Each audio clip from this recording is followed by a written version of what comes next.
আমরা তড়িৎ ক্ষমতা পড়ছি ক্লাস 11-এর ক্লাস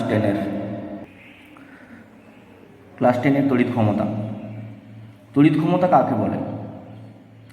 সময় সাপেক্ষে কোনো তড়িৎ যন্ত্রের কার্য করার হার আমরা এমনিতেই জানি যে কার্য করার হারকে ক্ষমতা বলে।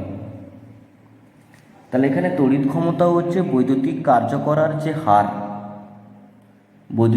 করার যে হার, সেটাই হচ্ছে ক্ষমতা। তাহলে এক্ষেত্রে তড়িৎ ক্ষমতা P বৈদ্যুতিক কার্য বাই সময়। কার্যকে W দিয়ে প্রকাশ করছি বাই T।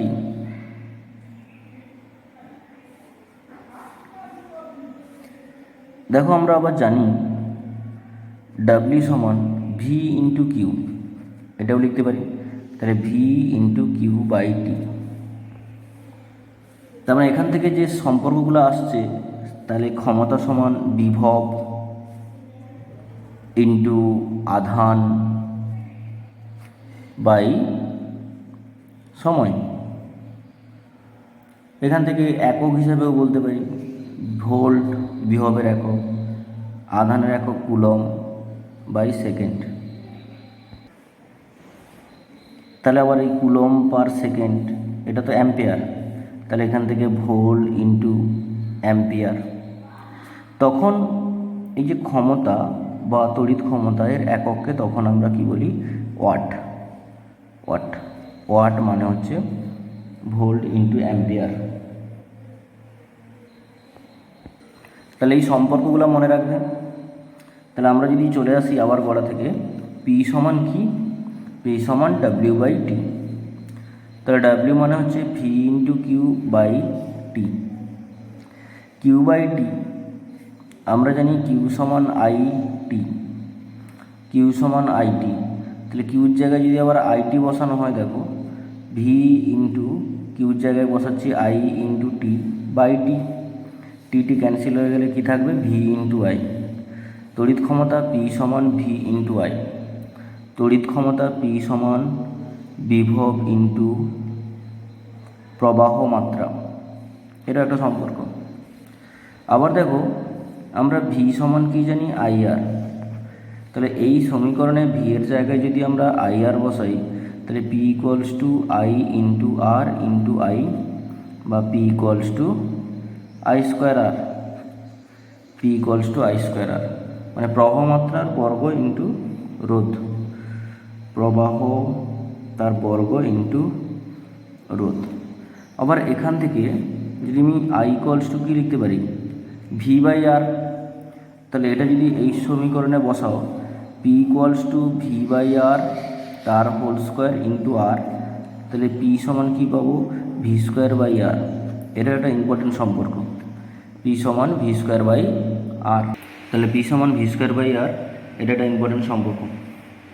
তো এখান থেকে পি সমান ভিআই থেকে আমরা বলতে পারি, যদি ভি সমান 1 হয় মানে একক হয়, আই সমান 1, যদি আই সমান 1 হয় তাহলে পি সমানও 1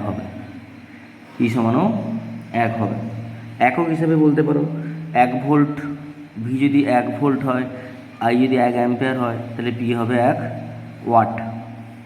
তাহলে এখান থেকে ওয়াট কাকে বলে না? 1 ভোল্ট বিভব প্রভেদ সম্পন্ন কোনো পরিবাহীর মধ্য দিয়ে, 1 ভোল্ট বিভব প্রভেদ সম্পন্ন কোনো পরিবাহীর মধ্য দিয়ে যদি 1 অ্যাম্পিয়ার তড়িৎ প্রবাহ হয়, তখন তার ক্ষমতা হবে 1 ওয়াট। 1 ভোল্ট বিভব প্রভেদ সম্পন্ন কোনো পরিবাহীর মধ্য দিয়ে যদি 1 অ্যাম্পিয়ার তড়িৎ প্রবাহ হয়, তখন তার ক্ষমতা হবে 1 ওয়াট। এখান থেকে কিলোওয়াট থাকতে পারে, মেগাওয়াট থাকতে পারে, বিভিন্ন রকম। 1 কিলো ওয়াটকে আমরা ডাব্লিউ দিয়ে প্রকাশ করছি, মান হচ্ছে 10⁻³ watt. 1 megawatt capital M, megawatt 10⁻6 watt. Small M, 1 small M watt 10⁻³ watt. 1 milliwatt, small M মানে milli, 10⁻³ watt. Mu micro, 1 microwatt 10⁻⁻6 watt. 1 small N watt, small N মানে হচ্ছে ন্যানো, 10⁻⁹ ওয়াট। এগুলো এদের একটা সম্পর্ক।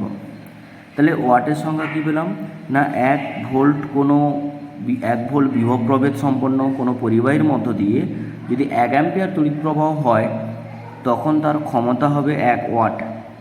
তাহলে 1 কিলোওয়াট কি? তাহলে 1 কিলোওয়াট কি না, কিলোওয়াট নয়, কিলোওয়াটের আগে ওয়াট ঘন্টা বলছি। ওয়াট ঘন্টা কি না 1 ওয়াট শক্তি সম্পন্ন কোনো তড়িৎ যন্ত্র, একটা তড়িৎ যন্ত্র থাকবে যার ক্ষমতা কত হবে 1 ওয়াট। সেটা যদি কোনো একটা মানে তড়িৎ যন্ত্রের মধ্য দিয়ে 1 ঘন্টায় ক্রিয়াশীল হয় তখন যে পরিমাণ শক্তি সরবরাহ করে বা তড়িৎ শক্তি সরবরাহ করে তাকে বলা হয় 1 ওয়াট ঘন্টা, 1 ওয়াট আওয়ার। 1 ওয়াট শক্তিসম্পন্ন কোনো যন্ত্রাংশ কোনো বর্তনীতে 1 ঘন্টা ধরে চলবে, তখন তার তড়িৎ শক্তি হবে 1 ওয়াট। যদি এটা 1 ওয়াট না হয়ে 10⁻³ ওয়াট হতো, মানে 1 কিলোওয়াট হতো, 1 কিলোওয়াট শক্তিসম্পন্ন কোনো তড়িৎযন্ত্র যদি 1 ঘন্টা ধরে কোনো বর্তনীতে চলে বা কোনো যন্ত্রাংশে চলে তখন তার যে শক্তিটা হবে সেটা হচ্ছে 1 কিলোওয়াট আওয়ার, 1 কিলোওয়াট ঘন্টা। কী বলা হয়? 1 কিলোওয়াট ঘন্টা বলা হয়। 1 কিলোওয়াট ঘন্টার আর একটা নাম হচ্ছে বিওটি। 1 কিলোওয়াট ঘন্টার আর একটা নাম হচ্ছে BOT, board of trade unit. Board of trade unit এর সংজ্ঞা প্রণাম মনে রাখবে। আমাদের বাড়িতে যখন কারেন্টের বিল দিতে আসে বলে দেয় যে এত ইউনিট কারেন্ট পড়েছে, এই ইউনিটটা হচ্ছে BOT, board of trade unit. তোমরা বিওটি আর জুলের মধ্যে সম্পর্ক পড়বে। 1 বিওটি কি না, 1 বিওটি হচ্ছে, 1 বিওটি মানে হচ্ছে 1 কিলোওয়াট ঘন্টা, মানে হচ্ছে 1 kilowatt into 1 hour, 1 kilowatt into 1 hour. 1 kilowatt মানে 1000 ওয়াট, 1 কিলোওয়াট মানে হচ্ছে 1000 ওয়াট ইন্টু 1 আওয়ার। 1000 ওয়াট মানে হচ্ছে 1 joule per second into 1 hour. এবার 1 আওয়ার মানে হচ্ছে এর জায়গায় লিখব 3600 সেকেন্ড। তাহলে এখান থেকে টোটালি ক্যালকুলেশন করলে 36 ইন্টু 10⁵, 36 ইন্টু 10⁵ জুল, সেকেন্ড কেটে যাবে, 36 ইন্টু 10⁵ জুল। 1 বিওটি মানে হচ্ছে 36 ইন্টু 10⁵ জুল। এরপর আমরা রেটিং পড়ব। কোনো বৈদ্যুতিক যন্ত্রাংশ, সেই যন্ত্রাংশের গায়ে বিভিন্ন রকমের কথা লেখা থাকে। সাপোজ লেখা থাকে 220 ভোল্ট 60 ওয়াট। এটা কথার অর্থ ওই বৈদ্যুতিক যন্ত্র 220 ভোল্ট লাইনে লাগানো যাবে, 220 ভোল্ট লাইনে কেবলমাত্র লাগানো যাবে, তখন তার সর্বোচ্চ ক্ষমতা কত হবে 60 ওয়াট। 220 ভোল্টের চেয়ে বেশি লাইনে লাগানো যাবে না, ঠিক আছে। এক্ষেত্রে এটা হচ্ছে ভোল্টেজ, এটা হচ্ছে তার ক্ষমতা, এটা হচ্ছে রেটিং। এই রেটিং থেকে আমরা রোধ নির্ণয় করতে পারি, এই রেটিং থেকে আমরা প্রবাহ মাত্রা নির্ণয় করতে পারি। কীরকম না, আমরা R সমান v²/P-র একটা সম্পর্ক জানি, এখান থেকে R নির্ণয় করতে পারি। আমরা P সমান VI জানি, এখান থেকে I নির্ণয় করতে পারি। তাহলে যদি এখান থেকে I সমান P/V করো তাহলে এখানে প্রবাহ মাত্রা পেয়ে যাবে। সাপোজ প্রবাহ মাত্রা 220/60, 00 6 3 18 17 24, 3.5 অ্যাম্পিয়ার, সাপোজ 3.5 অ্যাম্পিয়ার। তাহলে ওই বৈদ্যুতিক যন্ত্রটা যার প্রবাহ মাত্রা কত 3.5 অ্যাম্পিয়ার, তাহলে এই বৈদ্যুতিক যন্ত্রটাকে এমন একটা যন্ত্রাংশের মধ্যে যোগ করব বা এমন একটা লাইনে যোগ করব, ওই বর্তনীতে যে ফিউজ তার আছে সেই ফিউজ তারের প্রবাহ মাত্রা যেন, ফিউজ তারের মানে যে রেটিং যেন বা প্রবাহ মাত্রা যেন 3.5 অ্যাম্পিয়ার বা তার চেয়ে কম হয়, 3.5 অ্যাম্পিয়ার বা তার চেয়ে কম হয়, মানে এর চেয়ে বেশি প্রবাহ মাত্রা ওই যন্ত্রাংশ নিতে পারে না। এটা হচ্ছে তোমার বৈদ্যুতিক সরবরাহ লাইনের নিরাপত্তাজনিত কারণ। বৈদ্যুতিক সরবরাহ লাইনে নিরাপত্তার কথা বলা হচ্ছে। আমরা ওই রেটিং থেকে, তাহলে আমরা কোনো না কোনো যন্ত্রাংশের রেটিং থেকে আমরা প্রবাহ মাত্রা, রোধ, ক্ষমতা, ভোল্টেজ কোনো না কোনো কিছু অংশ নির্ণয় করতে পারি। তো এখান থেকে অঙ্ক থাকে, ক্যালকুলেশন করবে। এরপর তোমাদের এখানে দুটো জিনিস আছে, একটা হচ্ছে CFL বাল্ব আর একটা হচ্ছে LED, যেগুলো তোমাদের নিজেদেরকে পড়তে হবে, আমি কিছু বলছি না, বই থেকে পড়বে, সহায়িকা থেকে পড়বে। দেখো যে CFL বাল্ব তোমরা পড়বে, এখানে মূল যে জিনিসটা বলছি, বাল্বের মধ্যে কে থাকে, একটা আর্গন এবং সামান্য পারদ বাষ্প থাকে, এটা পড়বে। এর পুরো নাম পড়বে কম্প্যাক্ট ফ্লোরোসেন্ট ল্যাম্প, এর বানান সমেত যেন ভুল না হয়। পরীক্ষায় এর ফুল ফর্ম লিখতে পারে। এর বৈশিষ্ট্য পড়বে, মাস্ট বি বৈশিষ্ট্য পড়বে, ভালো করে বৈশিষ্ট্য পড়বে। তারপরে এলইডি আছে, এলইডির পুরো নাম পড়বে লাইট এমিটিং ডায়োড, এরও পুরো নাম পরীক্ষায় পড়ে। এলইডি হচ্ছে একটা অর্ধপরিবাহী ডায়োড, এলইডি একটা অর্ধপরিবাহী ডায়োড। এই অর্ধপরিবাহী ডায়োড থেকে কীভাবে এলইডি তৈরি হয় সেটা তোমাদের ডিটেলস অন্য ক্লাসে আছে, তো তোমাদের এই মুহূর্তে পড়তে হবে না, শুধু মনে রাখো এটা অর্ধপরিবাহী। এখানে আমরা তড়িৎ শক্তিকে আলোক শক্তিতে রূপান্তর করি, এটা তড়িৎ শক্তিকে কিছু রূপান্তরিত করা হয়, আলোক শক্তিতে রূপান্তরিত করা হয়। বিভিন্ন বর্ণের এলইডি আছে, আমরা বাড়িতেও দেখেছি, বিভিন্ন জায়গায় দেখেছি, এটা বিভিন্ন বর্ণের এলইডি আছে। এলইডির বৈশিষ্ট্য পড়বে, এলইডির ব্যবহার পড়বে, বললাম না কিছু, এলইডির বৈশিষ্ট্য পড়বে, এলইডির ব্যবহার পড়বে। একটু পড়ে নিবে এটা সিএফএল বাল্বের বৈশিষ্ট্য আর এলইডির বৈশিষ্ট্য পড়বে, সিএফএল এর বৈশিষ্ট্য আর এলইডির বৈশিষ্ট্য পড়বে। তোমরা এই কোশ্চেনটা পড়বে যে বৈদ্যুতিক বাতির গায়ে 220 ভোল্ট 100 ওয়াট লেখা থাকে কেন, এটা পড়বে। এরপর দেখো 2 নম্বর, আমি যেটা আছে সেটা বলে দিচ্ছি। একটি বৈদ্যুতিক বাতির গায়ে 250 ভোল্ট 100 ওয়াট লেখা আছে, এর থেকে কী কী তথ্য জানা যায়? আমরা প্রবাহ মাত্রা নির্ণয় করে নিতে পারি, নির্ণয় করবে। 3 নম্বর ছাড়ো, 4 নম্বর, একটি 220 ভোল্ট 25 ওয়াট এবং 220 ভোল্ট 100 ওয়াট বাতি আছে, তাদের শ্রেণীতে যুক্ত করা হলো।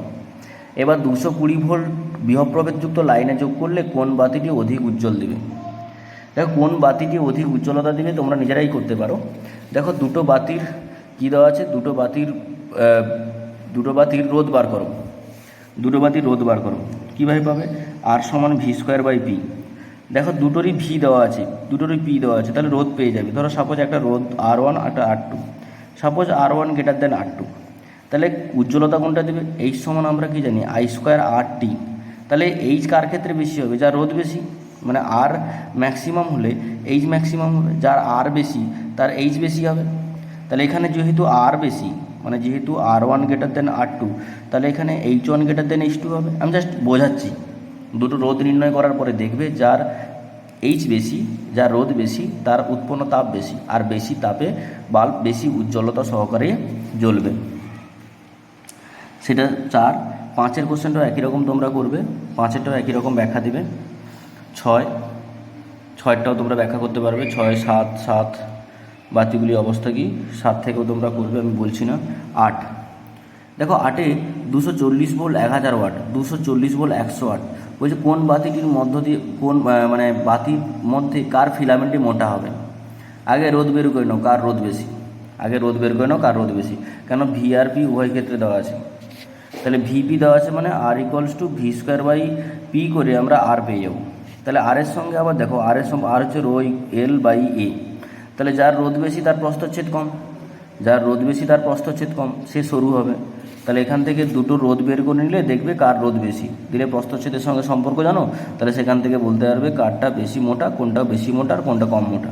তাহলে একই রকম 9-10ও তোমরা ব্যাখ্যা করতে পারবে। এখান থেকে এই 13-14 খুব ইম্পর্ট্যান্ট প্রশ্ন, 13-14 তোমরা ভালো করে করবে, এই পার্থক্য পড়বে, এখানে এই পার্থক্যটা পড়বে। তো আমি এখনও তোমাদের ওই এর উদাহরণের অনুশীলনী অঙ্ক বললাম না, বা এর সেটের অঙ্ক বললাম না, পরে বলবো। এখান থেকে একটা অঙ্ক তো মাস্ট পড়বেই পরীক্ষায়, তার জন্য আমি সেটাকে আলাদা ভিডিও করে বলবো। তোমরা এলইডি সিএফএলটা সহায়িকা থেকে বই থেকে ভালো করে পড়বে। আমি যে ছবিগুলো তোমাদের বললাম, মানে যেগুলা বুঝিয়ে দিলাম সহায়িকা থেকে, ওগুলো তোমাদের বই দাগ নম্বর পেজ নম্বর হয়তো মিলবে না, কিন্তু একটু দাগিয়ে নিবে তোমরা।